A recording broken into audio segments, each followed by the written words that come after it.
আসসালামু আলাইকুম ওয়া রাহমাতুল্লাহি ওয়া বারাকাতুহু।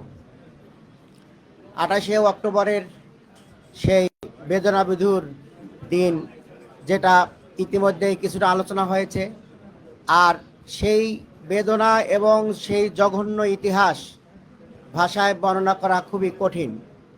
সম্মানিত সুধীমণ্ডলী, আমাদের স্টেজে যারা নেতৃবৃন্দ আছেন তাদের সাথে আমরা সবাই মিলে 28শে অক্টোবরের সেই তাণ্ডবে আমরা প্রতিরোধ গড়ে তোলার চেষ্টা করেছিলাম। আসলে মূলত 28শে অক্টোবর তাদের একটা দীর্ঘ পরিকল্পনার অংশ।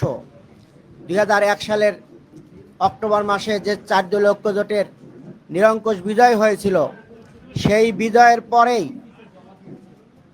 আওয়ামী লীগ এবং পার্শ্ববর্তী রাষ্ট্র ভারত মিলে চক্রান্ত শুরু করেছিল যে বাংলাদেশে যে বিজয়টা হলো 4 দলীয় ঐক্যজোটের, এই বিজয়কে সরানোর কোনো উপায় নেই।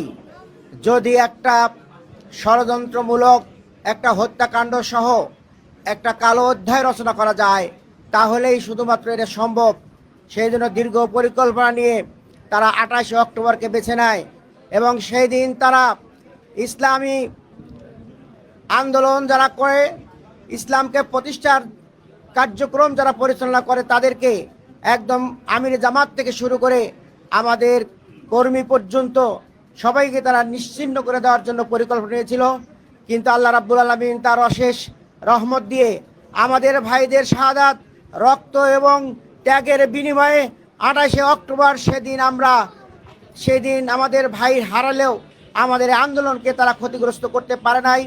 এবং সেই ধারাবাহিকতায় 15 বৎসর যে জুলুম নির্যাতন হয়েছে, সেই জুলুম নির্যাতনে সেই ফাঁসিবাদী হাসিনা, খুনি হাসিনা মনে করেছিল যে জামাত শিবিরকে যদি নিষিদ্ধ করা যায় তাহলে এই আগস্ট বিপ্লব হয়তো বন্ধ হয়ে যাবে, হয়তো স্থিমিত হয়ে যাবে।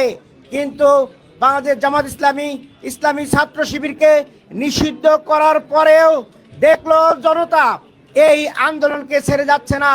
এবং আমাদের মেয়েরা সেদিন ঘোষণা দিয়েছিল যে আমাদের পিছনে পুলিশ, সামনে স্বাধীনতা। এই স্বাধীনতা অর্জনের জন্য আমরা সম্মানজনক মৃত্যুবরণ করার জন্য প্রস্তুত আছি। এই জাতিকে কেউ কোনোদিন পরাজিত করতে পারবে না ইনশাআল্লাহ। প্রিয় ভাইয়েরা, দীর্ঘ সময় জুলুমের শিকার আমরা যারা ফ্যাসিবাদ বিরোধী ছিলাম, আজকে দেখা যাচ্ছে তাদের ভিতর থেকে একটি গ্রুপ নিজেরা আবার জুলুম করছে।